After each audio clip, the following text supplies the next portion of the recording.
hearty clap and a warm welcome to this nice and wonderful lady. Welcome to the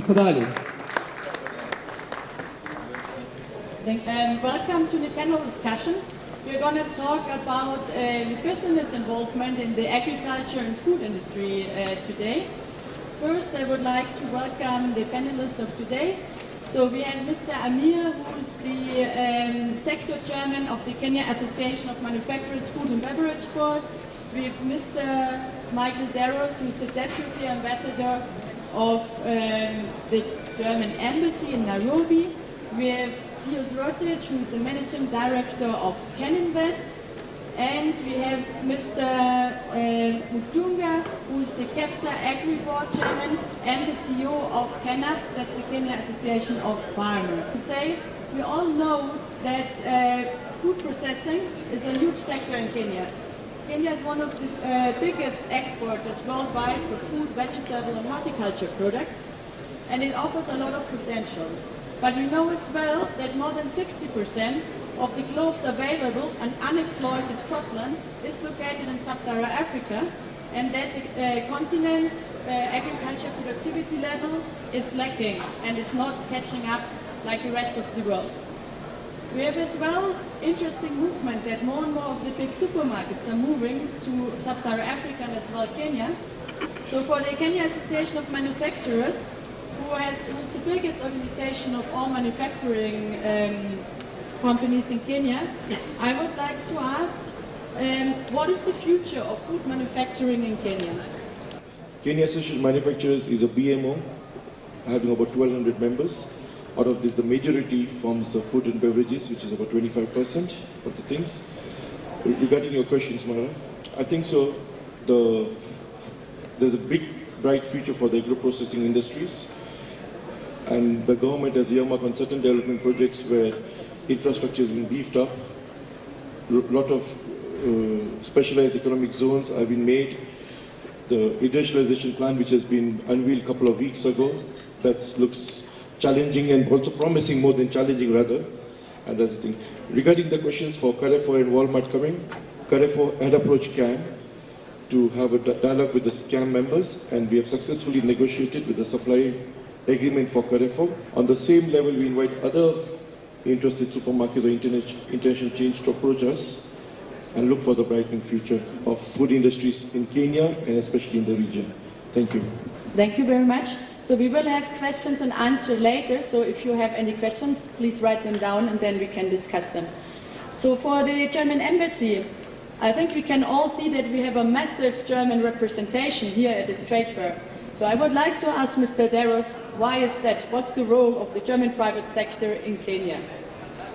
Yeah, good morning again. Some of you might heard my introductory remarks.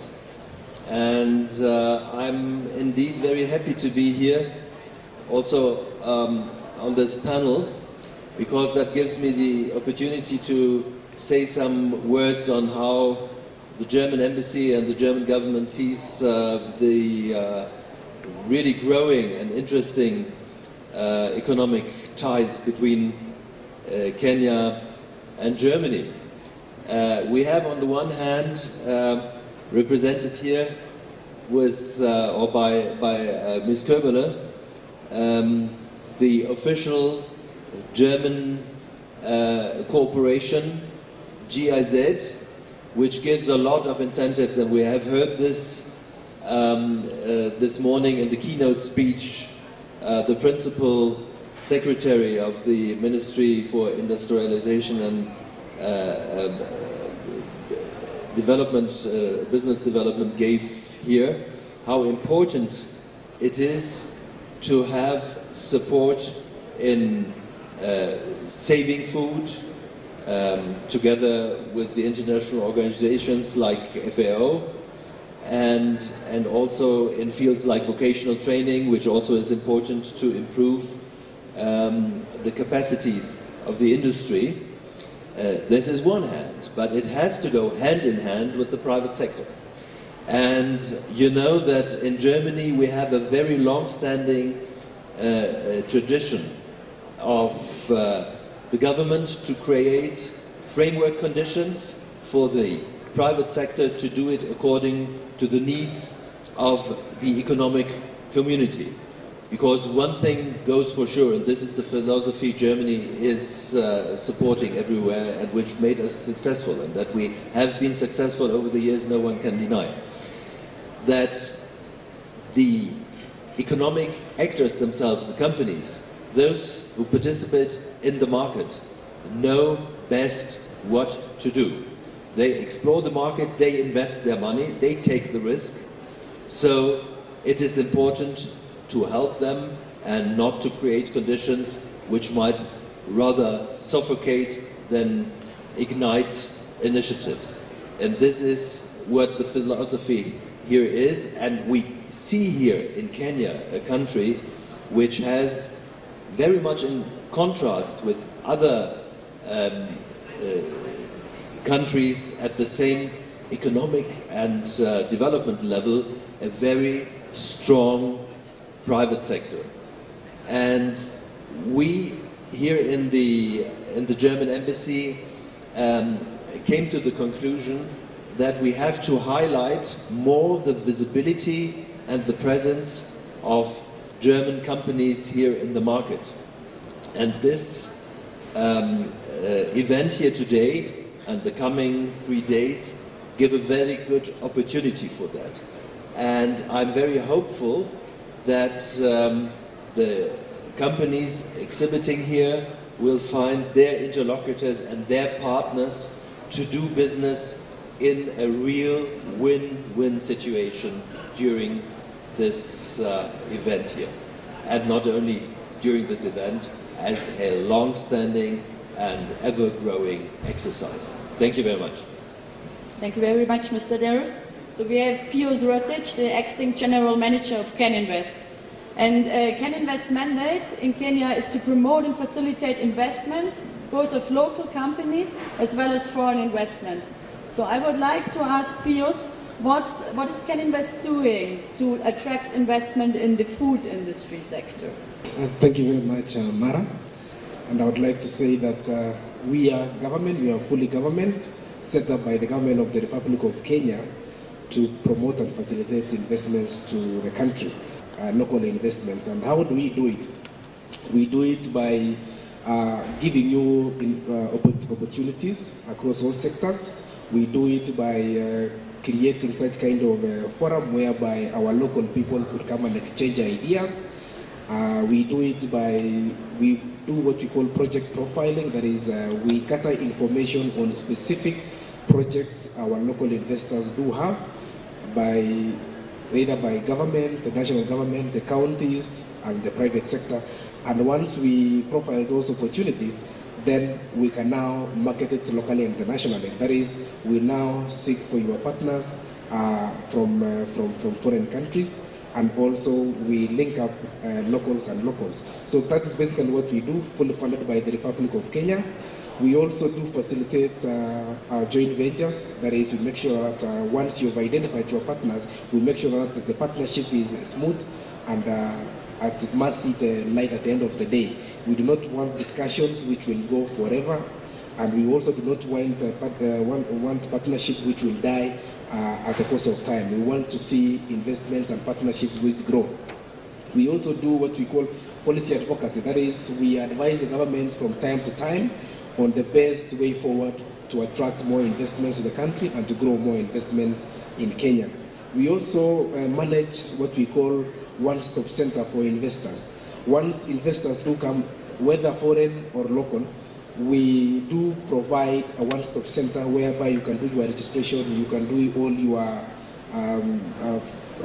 licenses, you can do all your work permits and the rest. And that is why we are saying that we are the one-stop center for investments. Remember, our charges are free because we are fully funded by the Republic of Kenya, and therefore you should take advantage of that so that you can enjoy our services. I want to say that we have facilitated a lot of foreign companies, including that is IACA, that is from where Mara comes from. I was personally involved, and I'm very proud to see that IACA participations today is very, very great. And I want to say that other companies are on the pipeline, and we look forward to facilitating you. We also run what we call Kenya International Investment Conference, that is the premier event where the government is showcasing opportunities for both local and foreign investors. So I just want to say that the Food Processing and Packaging Exposition, we want to say that we have been fully involved from the inception in 2013, 2014, and now at this time whereby we are fully involved.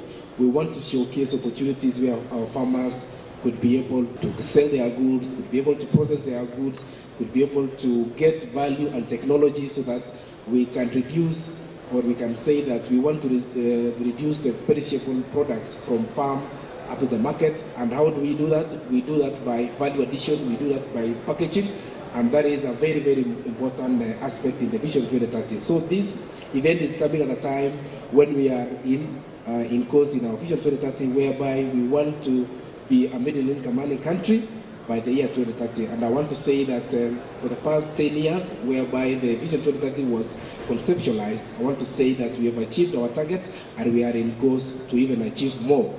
So I want to say that this show is very important to us and we look forward to a successful event. I want to encourage our local investors that do take advantage of the technologies which are being showcased today, take advantages of potential partnerships which are there today, and so that you can be able to create partnerships. And once we create these partnerships, this is good for the country and this is good for the region. Remember, Kenya is the gateway for East and Central Africa. Once you invest here for foreigners, once you invest here, you are not only looking at Kenyan market, you are looking at the East African market. So for that introductory remarks, I would like to say that do welcome to invest in Kenya, and we are there to give you all the services which are required. Thank you. I want to welcome Dr. John Mutunga, who is the CEO of the Kenya National Federation of Farmers and the chair of the KEPSA Agriculture Sector Board. So we know that the farmers are somehow the most important part of the value chain, but still they face a lot of challenges. So I would like to ask you, what are the challenges that the farmers face in the value chain, and how is, for example, KEPSA working to support these challenges? Thank you very much. Yes, farmers indeed. If you remove farmers from the value chain, then the chain collapses. You'd have nothing to process, you'd have nothing to add value to. So farmers are key in the value chain. However, they face many challenges for them to be able to deliver to the processors. They are an integral part of the value chain in the sense that they supply the raw materials, and they have to supply the raw materials required by the industry. So I will speak from two fronts, one from the Farmers Federation itself, who are the producers of the food that could be processed, and also from the other end, where we are looking at the entire value chain and the players within the value chain. First of all, I'd like to say this is a good idea. Having an exposure is a good idea in the sense that it enables us to think and act accordingly based on where we are as a nation and the opportunities that we have as a nation. Our farmers sell almost 95% of their food unprocessed. They sell in raw form. Kenya is not doing very well, and even in the region in terms of agri-processing. We are doing around 16%. That's empirically proven. Tanzania is doing that 4%, Uganda is doing 27%, who are bypassed as we mark timed. So this is an eye-opener, especially in terms of technology, in terms of focus, in terms of the extent to which we can go to save food. I would also like to say that if farmers did their own things without engaging technology, they would be losing between 30 and 55 to 60% with respect to processing, packaging, and basically processing and packaging of food. In the sense that at the harvesting time, we would be losing between 1 and 5% if we did the traditional way of smallholder retailer harvesting. We'd be losing up to 5% again, between 1 and 5% in threshing, between 1 and 5% in sun drying, between 5 and 10% in storage. And when we go to village processing, the milling of grains, for instance, will be losing between 20 and 30%. So cumulatively, we'll be losing between 30 and 55% in linked to those two functions. On the other hand, if we adopt in the industry the technology that there is, we'll be losing between 9 and 44%. In other words, we'll reduce the 30% to 9%, which means we'll save considerably. Now, then, what are the challenges that farmers face in terms of processing their own food? And how can we probably address these challenges? One of them is the placement of the farmer himself or herself. The great majority of Kenyan farmers are smallholder. Smallholder means they suffer the tragedy of smallholder. When they produce a lot, they suffer because they have not invested in storage. When they produce little, they suffer because they do not have enough food. So the placement of the farmer in the farm itself, in the midst of so many other enterprises, is a constraint in itself. We have not organized our agriculture in a way that it will effectively respond to the industry. Yes, indeed, we have not taken advantage of the agroecological potential we have in the country. Although we say we have about 16–17% Arab land that we can produce without requiring irrigation, we have not been able to organize agriculture in that particular land, and yet we know. So that's one of the challenges. Lack of proper organization of production of raw materials. We cannot declare quantities of certain commodities over time that we may be able to organize ourselves to address the processing aspect. The other challenge is in terms of infrastructural development. The roads themselves, the power has not reached most of the farmers. Only 29% of the farmers are covered versus at now with electricity. The road, the infrastructure, the physical infrastructure in terms of roads also have not covered all the farmers, save for the telephony or the ICT, which has physically covered almost everyone. The unreliability of the rainfall, because we are highly dependent on the rain itself, may break the cycle of, or the relationship between the producer who is therefore a raw material deliverer to the processor. When the year is bad, they don't process it, they don't produce a lot, so the industry may suffer. The relationship may be broken. So the lack of utilization of irrigation as one of the core support to continuity in terms of product delivery is one of the constraints that we may say smallholder farmers are facing. We have also the cost of transport, the deteriorating roads, infrastructure within the rural areas. It costs farmers a lot to transport their food. The increasing cost of lending, the cost of credit, the cost of financing. For instance, at a time like now, farmers with loans from the banks are suffering a lot more, will suffer a lot more in this period. And we do not have specifically designed credit systems for the farmers, which would say, have been designed in a way that they are commensurate to the needs of the farmers. First of all, the repayment being synchronized with the seasonality, and then the cost of the credit itself, the cost of processing, and the requirements in terms of collateralization and others. We do not have appropriate packages. The regulatory and legal controls, the standardization, the requirement for traceability. Most of the farmers have not been able to get to the tune of some of these requirements. That's a constraint. So if we are delivering to a specific industry, there is need for us to go backwards and integrate the knowledge to the farmers so they may know exactly what they are required to know and deliver to the market. There is also the need for us to be able to align ourselves to the changing circumstances and consumer preferences. The Kenyan producers would like to sell to Kenya or within Kenya, within East African region, and also within the globe. In most cases, you realize that the supermarket chains across the globe, especially in the developed world, do dictate, in view of their consumer preferences, what is required by the farmers. It takes a little bit of time for us to align ourselves on the other hand to produce what is required, and the rejection levels are an issue. So most of the farmers also suffer losses in terms of rejection levels, in terms of failure to access the markets, the global market, for instance.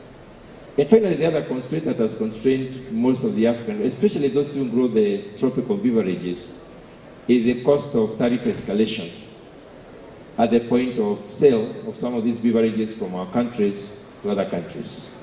I think with WTO coming to Africa this time, we hope our governments will take up this issue and negotiate because it was negotiated and agreed upon, because we are banned from processing by the escalation of tariffs if we have to land these products in the world market. Thank you very much. Thank you very much. Before we give the possibility to the panel to ask questions, I would shortly like to shed the light on the Kenya Industrialization Transformation Master Plan that was launched like a month ago from the Kenya Ministry of Industrialization. It analyzes the sectors where Kenya can be globally competitive. So not only is Africa, but really globally competitive. And beneath textile and leather, agribusiness was identified as the one big sectors where Kenya actually really has the potential and the chance to be globally competitive. But the report highlighted as well a lot of challenges, and one of the challenges highlighted was as well the training, vocational education and training in the sectors. So maybe we can as well go back to the German embassy and to the Kenya Association of Manufacturers to take the training aspect shortly into account, because I think that's the sector where we need a lot of public-private effort to move forward. Thank you very much for mentioning what I also said in my first remarks on this panel. It is indeed crucial for creating a sound and sustainable basis for food processing and packaging that we do not only have the business contacts and hopefully very many orders for the German companies, but that we create a basis here for after sales and maintenance.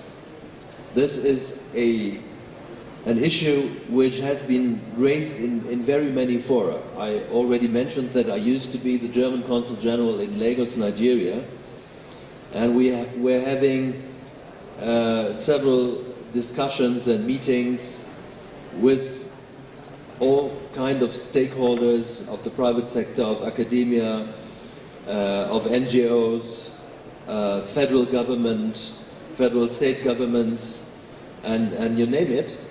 And with whatever was discussed in improving the machinery, the infrastructure, and the capabilities of industries, of private and public sector, there was one common denominator which was always mentioned.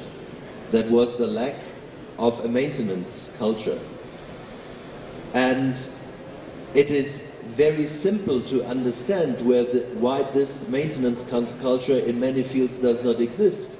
Because you do not have the people trained to do this.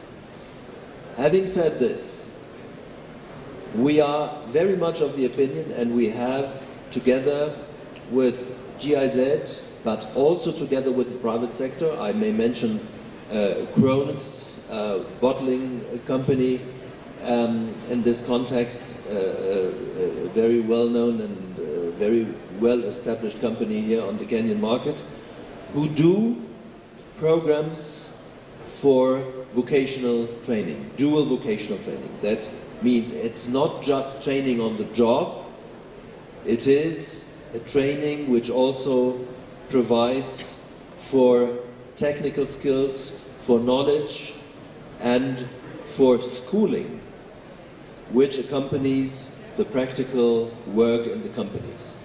And this is creating an approach for having better technical skills which inter alia serve for maintenance and after sales. And this is very important, to come away from an over-academic way of training people, but really do hands-on. We have very many qualified people in sub-Saharan Africa who have technical studies in universities, but the practical aspect sometimes is lacking. And to introduce that into those fields, which also create a certain comparative advantage for competitiveness, is one of the issues which is very high on the agenda of the German embassy here in Kenya.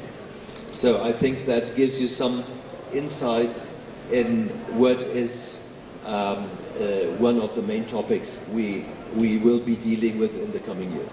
Thank you very much. Are there any questions from the panel? My question is, most of the time, locally we tend to do agri-processing. It's not second-level processing, let me say that. It's always exported in raw materials. Where can we find information on the, for export, processing fruits or food, different aspects for export? Where can we find that? As a government institution, charged with promoting investments, would also like to say that the government of the Republic of Kenya has set up also what we call Export Promotion Council. Export Promotion Council is our sister institution. That is, once we've attracted investors, both local and foreign, then once they've done their production, manufacturing, then the government, on the other hand, have set up an arm whereby it is promoting Kenya's exports. It is supposed to be developing those products from the start until it reaches the international market. So Export Promotion Council, vis-a-vis the private sector, have been working tirelessly to make sure that the Kenyan products accesses the international markets through all the way from our local markets to the regional, international. So we also have a fully fledged Department of International Trade at the Ministry of Foreign Affairs, which also sees into it that our Kenyan products goes to the international market. I'd like to let you know that we as government, we have posted our commercial attaches who are stationed in our Kenya missions abroad. So all these Kenya missions abroad will be able to help you to access those markets out there, to access the clients out there.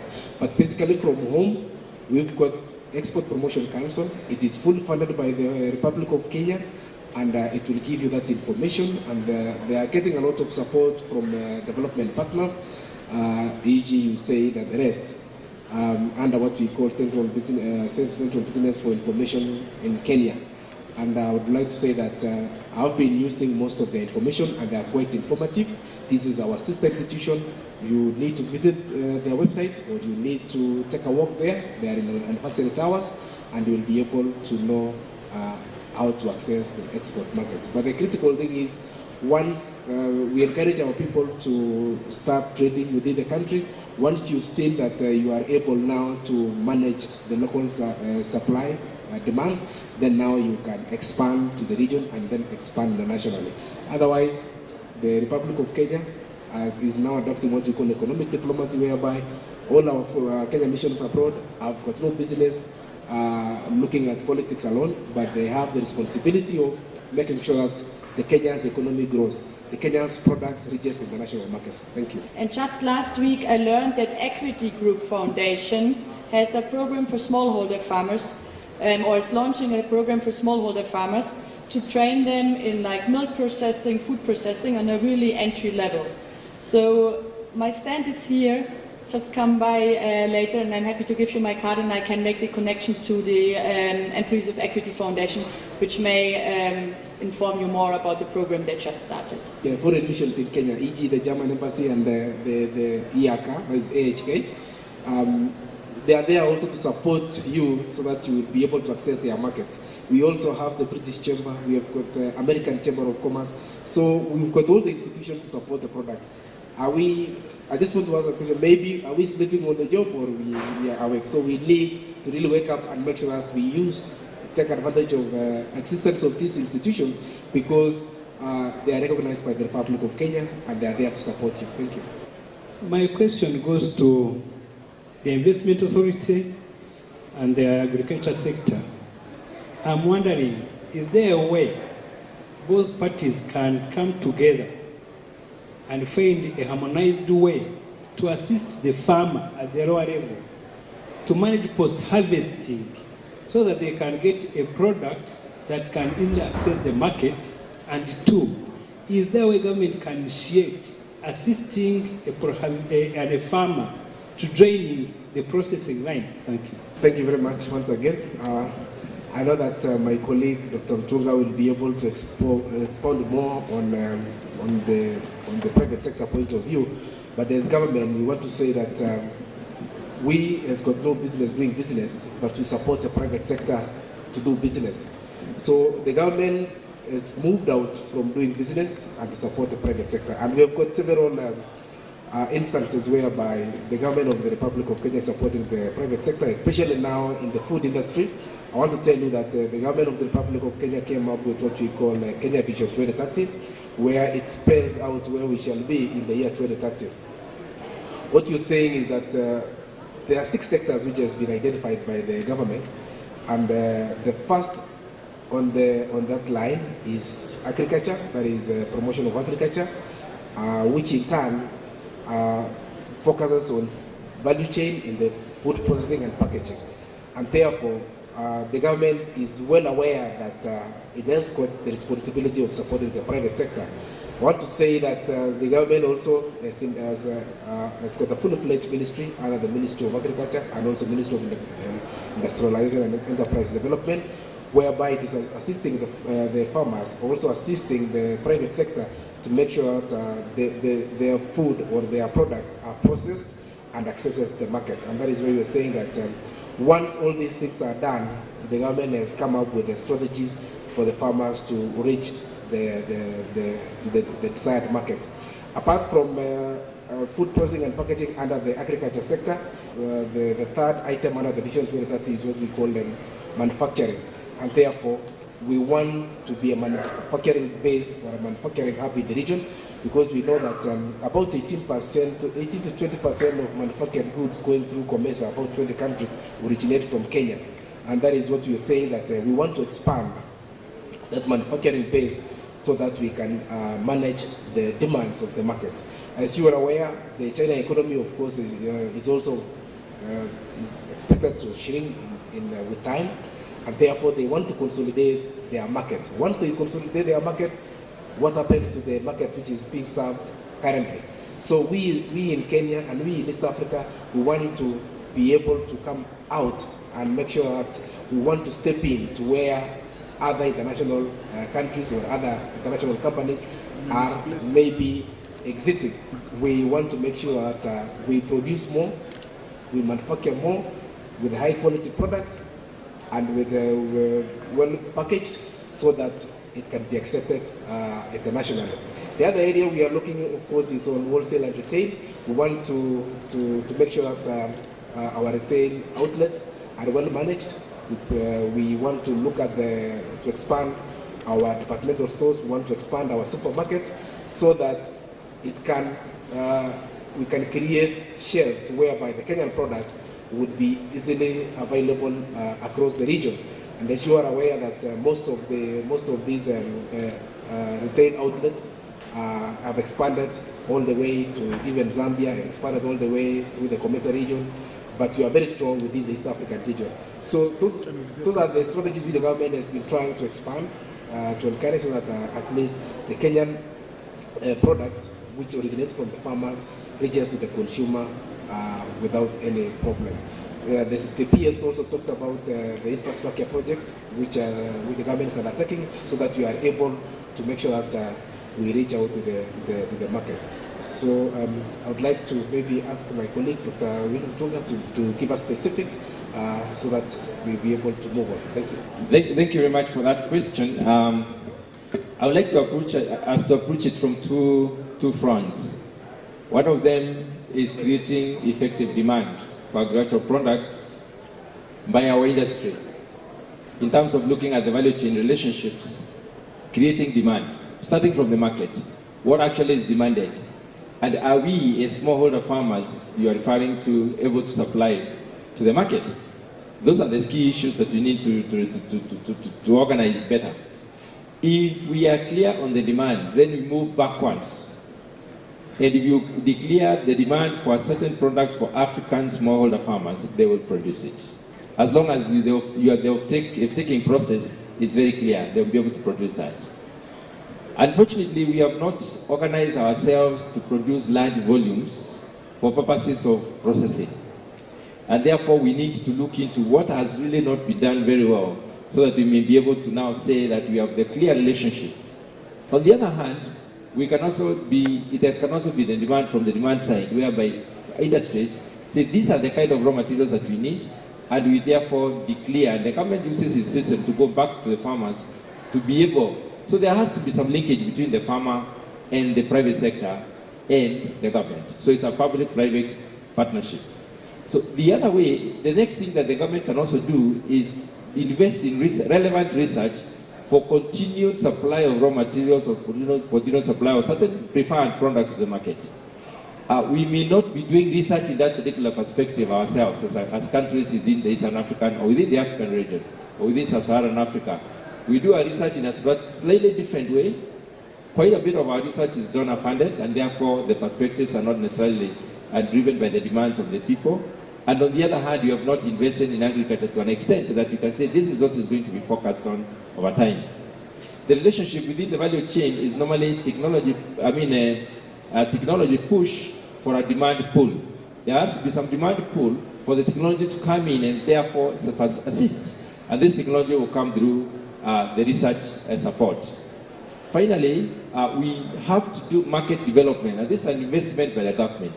There is no agriculture in the world that has ever grown without sufficient investment by government. So market development all the way from the farmers themselves, the production areas, organizing production for purposes of ensuring that we have large quantities of products, and therefore in an organized marketing chain to collection centers, and from collection centers now to the consumers.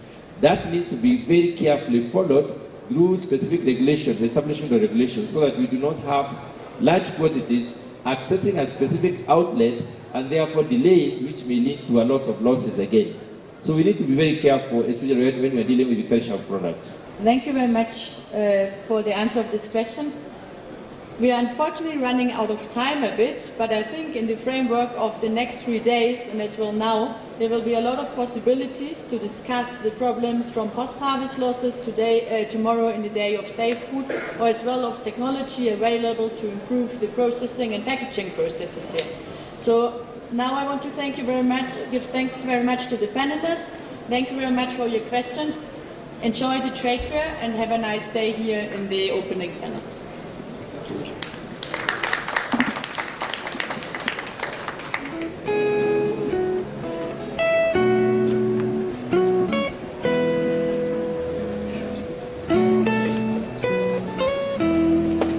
All right, ladies and gentlemen.